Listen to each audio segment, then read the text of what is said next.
Hey everyone, this is Adam Elenbaas from Nightlight Astrology. Happy Monday, everybody. Today we're going to take a look at the new moon in Cancer, which is forming in an opposition with Pluto. We're going to take a look at how that opposition will form much of the lunar cycle ahead and some of the things that you might watch for, not only right now as the new moon is forming, but over the course of the weeks ahead as the cycle unfolds.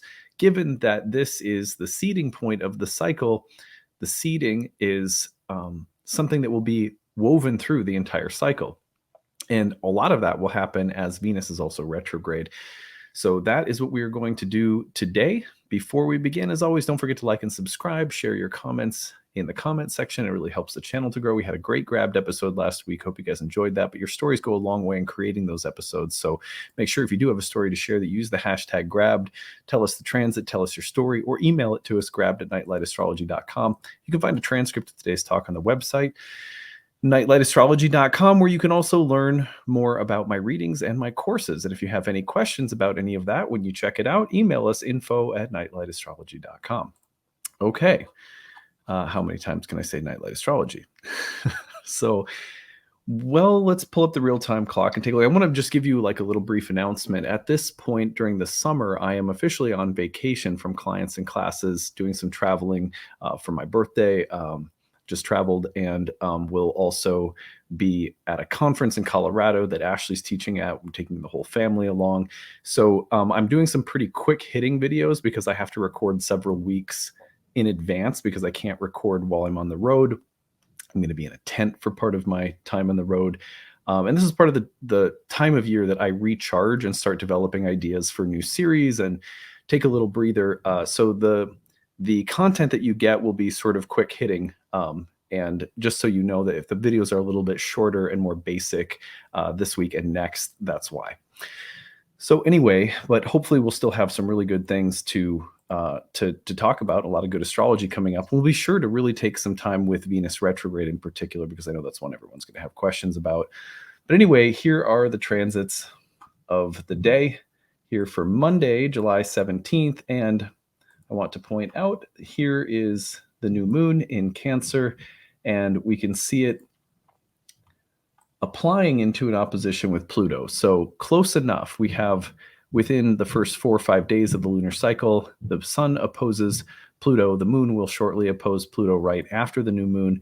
So we see this as a symbolic progression of events that is going to unfold as the cycle unfolds. You take the snapshot at the beginning of the cycle as an oracular picture for how the cycle as a whole will unfold.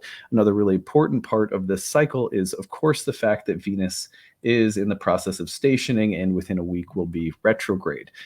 So with that in mind, I have 5 things that I think we're going to see in the cycle ahead.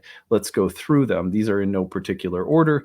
Number 1 is catharsis around the topics of home and family, which would mean a meaningful breakthrough, a healing crisis. And it could be like the size or scale of these kinds of events are different for each person.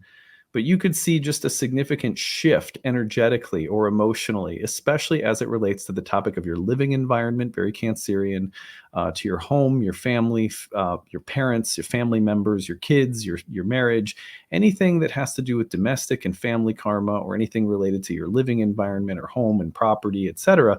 You could see a significant breakthrough, a kind of healing crisis and breakthrough, a transformation of circumstance that leads to some kind of catharsis. That is due to the Cancerian nature of the new moon, along with the applying opposition to Pluto, who is a planet of great catharsis, tremendous catharsis, moving things from the unconscious into the conscious, sometimes volcanically. But you could watch for that this cycle and this week, especially today through Friday, as the sun is applying to oppose Pluto. Number 2 is our emotional bonds tested and transformed. So you will see that the kind of wherever there is a deep and intimate emotional bond, could be with a friend, it could be with a sibling, it could be with your spouse or a parent, or someone that you work with even. But wherever there are deep emotional bonds with other beings, that those bonds will be tested and or transformed very powerfully. And this dovetails with the fact that Venus will also be retrograde throughout the cycle. So we have the idea of a transformation around the emotional dynamics in relationships, along with relationships themselves through the Venus retrograde. Number 3 is that we have themes of emotional intelligence, greater emotional maturity and intelligence, and healing. With Cancerian new moon opposite Pluto, the potential for events that come into our lives and bring us some greater level of emotional intelligence, maturity, or healing is high. It's a high likelihood that there are a lot of you listening will go through experiences in the weeks ahead that will help you to grow up or do some maturing in how you relate to yourself, how you handle or process your own emotions, or how you relate to others and how you process emotions in relationships, along with the potential for tremendous healing. So just emotional intelligence is such a broad subject, right? It can apply to how we live with ourselves and how we relate to our own inner experiences. And this is a cycle that maybe even more than your relationships with other people will have to do with your relationship to your own feeling body and how you work with or handle emotions. And maybe there's some better or more constructive or healthier ways of dealing with your emotions that you're going to discover this cycle. So I would watch for that, again, as a major theme that is promised by the cycle. Number 4 will be old things surfacing or resurfacing. It's funny how, you think to yourself, oh, well, I've really learned that lesson, and it was part of my childhood, or it was a trauma that I had and I've grown up through it. And then something will happen that will trigger the revisiting of that pattern. And you'll think to yourself, oh my God, what have I returned to square one? How could I be back to the beginning with this pattern? I thought I had come so far. A new moon in Cancer opposite Pluto in Capricorn is like, peeling back a layer of the onion only to find out that there's several more layers to go. So things can resurface that you have to deal with and process emotionally from your past. Cancer, especially being the sign of the moon, is a sign of memory and recollection and reflection and nostalgia. And Pluto is going to be about the forces of the unconscious that can push us to look at old things. History, for example, there can be really interesting historical or archaeological discoveries that come up when you have a new moon in Cancer opposite Pluto in Capricorn. Discoveries or almost like, things that were buried, like the bones of a dinosaur or the ruins of a great city or the documents of a library that are rediscovered somehow in the rubbles of some old town. So similarly, things in the unconscious can come up that have never been seen before, that we're just realizing, that we're just seeing for the first time, or things that we've seen before that maybe we thought we had processed or wouldn't have to revisit will come back up. And that's a Cancer Pluto. That's the new moon in Cancer opposite Pluto.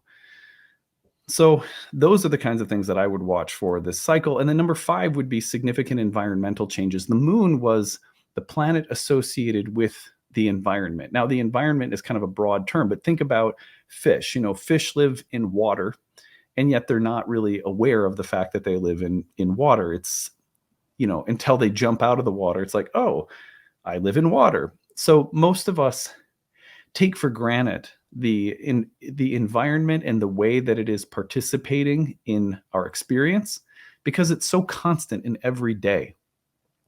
When there's a new moon in Cancer, being the sign of the moon was the planet of environmental conditions and fluctuations, the subtle, pervasive kind of everyday ecology of life and its transformations and mutations. Like the weather in Minnesota, where I live, is a very particular thing compared to what the weather was like when I lived on the East Coast in DC. But that's just the weather. There's psychic weather that belongs to every place, every house you live in, the relationships that are a part of that, how close you are to family, or the kinds of things you're watching, the kinds of things you're reading, the kinds of conversations you're having, the kinds of things you do every day. And the way that your life is shaped in great part by the environmental constants and the changes of those constants that are, sort of constantly, there's like a constancy of change that the moon represents that's environmental. That's why the moon was related to fortune as a broad concept, the wheel of fortune. So when you have a new moon in Cancer and its opposite Pluto, you can see significant transformations in what the environment looks like or feels like. And that could be in your home, or that could be emotionally or mentally or relationally, but significant changes in the environment and its features and how they're playing a role in your life. Watch for that this cycle as well, especially with Venus retrograde, where you sometimes redecorate a room or change your wardrobe or whatever. Venus has a lot to do with the sensual world, and that's closely related to the moon too, because the moon is like very much about the material, worldly environment that we live in and its changes.